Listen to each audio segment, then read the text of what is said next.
ಹೊಸ ಪ್ರಸ್ತಾವನೆ ಕಾಂಗ್ರೆಸ್ ಪಾರ್ಟಿ, ಈ ಸರ್ಕಾರ ಅದೇನೋ ಪಿಕ್ಚರ್ ಅಲ್ಲ, ಪಿಕ್ಚರ್ ಅದೇ ಪೋಸ್ಟ್ ಹೊಸದು ಸರ್ಕಾರದಿದು. ಅವರು ಹೊಸ ಪ್ರಸ್ತಾವನೆಯನ್ನ ಮಾಡಿದ್ದಾರೆ. ಇವತ್ತು ಒಂದು ಬೃಹತ್ ಮಟ್ಟದ ದೊಡ್ಡ ಹಗರಣ ಇದು. ತೆರಿಗೆದಾರರ, ಬೆಂಗಳೂರು ತೆರಿಗೆದಾರರ ಲೂಟಿ ಮಾಡುವಂತ ಒಂದು ಸ್ಕೀಮ್ ಇದು. GBA ಆಡಳಿತ ಇಲ್ಲ, ಈಗ ಚುನಾಯಿತ ಆಡಳಿತ ಇಲ್ಲ, ಎಲೆಕ್ಟೆಡ್ ಮೆಂಬರ್ಸ್ ಇಲ್ಲ. ಇಂಥ ಸಂದರ್ಭದಲ್ಲಿ ಎಲ್ಲಿ ಎಲೆಕ್ಟೆಡ್ ಮೆಂಬರ್ ಇಲ್ಲೋ ಅಂಥ ಸಂದರ್ಭವನ್ನು ನೋಡಿಕೊಂಡು ಈ ಕಸದ ದೊಡ್ಡ ಹಗರಣ ಇವತ್ತು ಬಯಲಿಗೆ ಬರ್ತಾ ಇದೆ. ಈಗಾಗಲೇ ಬೆಂಗಳೂರು ಜನಗಳ ಮೇಲೆ ಕಸದ ತೆರಿಗೆ ಹಾಕಿದ್ದಾರೆ, ಅದರ ಜೊತೆ ಸೆಸ್ಗಳನ್ನು ಹಾಕ್ತಾ ಇದ್ದಾರೆ.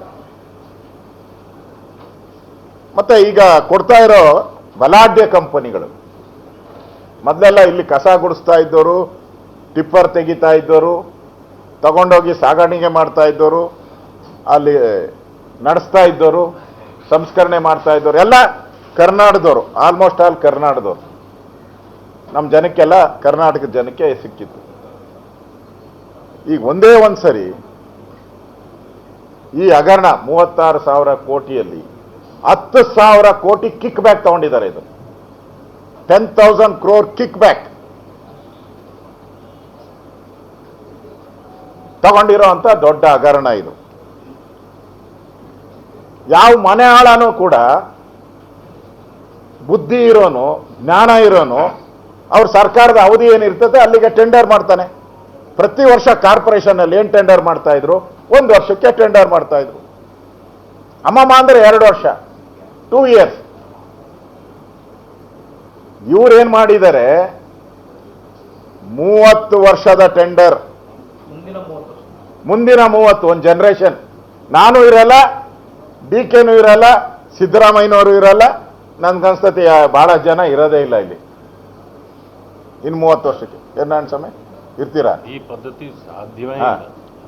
ಆಮೇಲೆ ಇನ್ನೊಂದು ಅಡಿಷನ್ ಅಂದ್ರೆ ಪ್ಲಸ್ 35 ವರ್ಷ ಅಂದ್ರೆ 65 ವರ್ಷದ ಟೆಂಡರ್ ಇದು.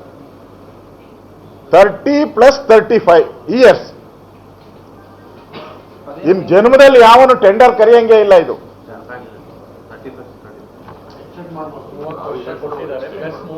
30 ವರ್ಷಕ್ಕೆ ಈ ಟೆಂಡರ್ ಕರೆದಿದ್ದಾರೆ. ಆ ಟೆಂಡರ್ ಅಲ್ಲೇ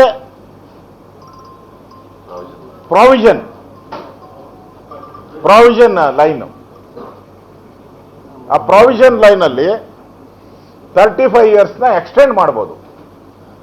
ಇವರಿಗೆ ವಿಸ್ತರಣೆ ಆಯ್ತಲ್ಲ, ವಿಸ್ತರಣೆ ಅಂದ್ರೆ ಇನ್ನೇನು 2 ಸೇರ್ದಂಗೆ ಆಯ್ತಲ್ಲ. ಅದೇನೋ ಅಳಿಯ ಅಲ್ಲ ಮಗಳ ಗಂಡ ಅಂದಂಗೆ ಆಯ್ತು. ಅವ್ರು ಆಕ್ಚುಲಿ 70 ವರ್ಷಕ್ಕೆ 65 ವರ್ಷಕ್ಕೆ ಕೊಡಬೇಕು ಅಂತಿದ್ದು. ನಮ್ಮ DK ಶಿವಕುಮಾರ್ ತಲೆ ಉಪಯೋಗಿಸಿ ಒಂದೇ ಸರಿ 65 ಅಂದ್ರೆ ನಮ್ಮ ಮೈ ಮೇಲೆ ಬಿದ್ದುಬಿಡ್ತಾರೆ ಅಂತೇಳಿ, ಅದೇನೋ ಅಳಿಯ ಅಲ್ಲ ಮಗಳ ಗಂಡ ಅಂತೇಳಿ ಮಾಡಿರೋ ಅಂತ ಸ್ಕೀಮ್ ಇದು. ನಾನು ಆಮೇಲೆ ಡೀಟೇಲ್ ಬರ್ತೀನಿ, ಈಗ ಹೇಳ್ತೀನಿ. ಈ ಹಗರಣ ಯಾಕಾಗ್ತಾ ಇದೆ ಅಂದ್ರೆ, ಇವಾಗ ಯಾರು ಕೊಟ್ಟಿದ್ದಾರೆ, ರಾಮ್ಕಿ ಕಂಪನಿ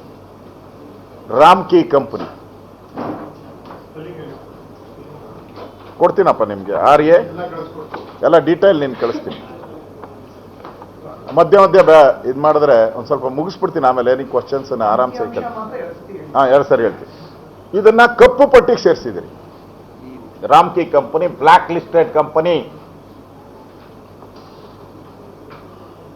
ಇದು. ನಾನು ಅದ್ರ ಡೀಟೇಲ್ನ ಕೊಡ್ತೀನಿ, ಎತ್ಬಿಡುತ್ತೆ ಬೇಡ, ಮುಂದೆ ಅದರದ ಡೀಟೇಲ್ಸ್ ಎಲ್ಲ ನಾನು ಕೊಡ್ತೀನಿ. ಇಷ್ಟು ಇದಕ್ಕೆ ಈ 2 ಪ್ಯಾಕೇಜ್ ಅನ್ನ ಮಾಡ್ತಾರೆ. ಈಗಿರೋದು 5 ಕಾರ್ಪೊರೇಷನ್, 5 ಕಾರ್ಪೊರೇಷನ್ ಇದೆ. ಪೂರ್ವ, ಪಶ್ಚಿಮ, ಉತ್ತರ, ದಕ್ಷಿಣ, ಸೆಂಟ್ರಲ್ ಇದೆ. ಆದರೆ ಈ ಪ್ಯಾಕೇಜ್ ಮಾಡಿರೋದು ಬೆಂಗಳೂರು ನಾರ್ತ್ ಅಂಡ್ ಸೌತ್. ಒಂದು ಮೊದಲು ಸರ್ಕಾರ ಒಂದು ನಿಗದಿ ಮಾಡ್ತದೆ, ರೈಟ್ಸ್ ಕಂಪನಿ ಅಂತೇಳಿ. ಅದು ರೆಗ್ಯುಲರ್, ರಾಜ್ಯ ಸರ್ಕಾರಕ್ಕೆ ರೆಗ್ಯುಲರ್ ಅಡ್ವೈಸ್ ಮಾಡುವಂಥ, ಎಸ್ಟಿಮೇಟ್ ಮಾಡುವಂಥ ಒಂದು ಕಂಪನಿ ಅದು. ಅವ್ರಿಗೆ ಒಂದು ಎಸ್ಟಿಮೇಟ್ ಕೊಡ್ತಾರೆ ಅವರು RFI. ನೋಡಿ ಇಲ್ಲಿದೆ ರೈಟ್ಸ್ ಕಂಪನಿ. ಇದು ಈ ರೈಟ್ಸ್ ಕಂಪನಿಯವರು ರೆಗ್ಯುಲರ್ ಆಗಿ ಅಡ್ವೈಸ್ ಮಾಡ್ತಾರೆ. ಇದು ರೈಟ್ಸ್ ಕಂಪನಿ.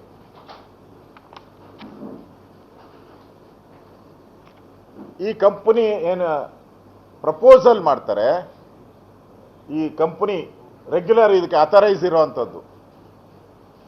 ಈ ಕಂಪನಿ ಪ್ರಪೋಸಲ್ನ ಎತ್ತಿ ಡಸ್ಟ್ಬಿನ್ ಬಿಸಾಕ್ಬಿಡ್ತಾರೆ. ಇದು ಗವರ್ಮೆಂಟ್ ಅಂಡರ್ಟೇಕಿಂಗ್ ಕಂಪನಿ. ಇದು this is government undertaking company. Rights rights rights rights ಕೊಡ್ತೀನಿ ನಿಮ್ಗೆಲ್ಲ ದಾಖಲೆ ವಿತ್ ಸ್ಪೆಲ್ಲಿಂಗ್.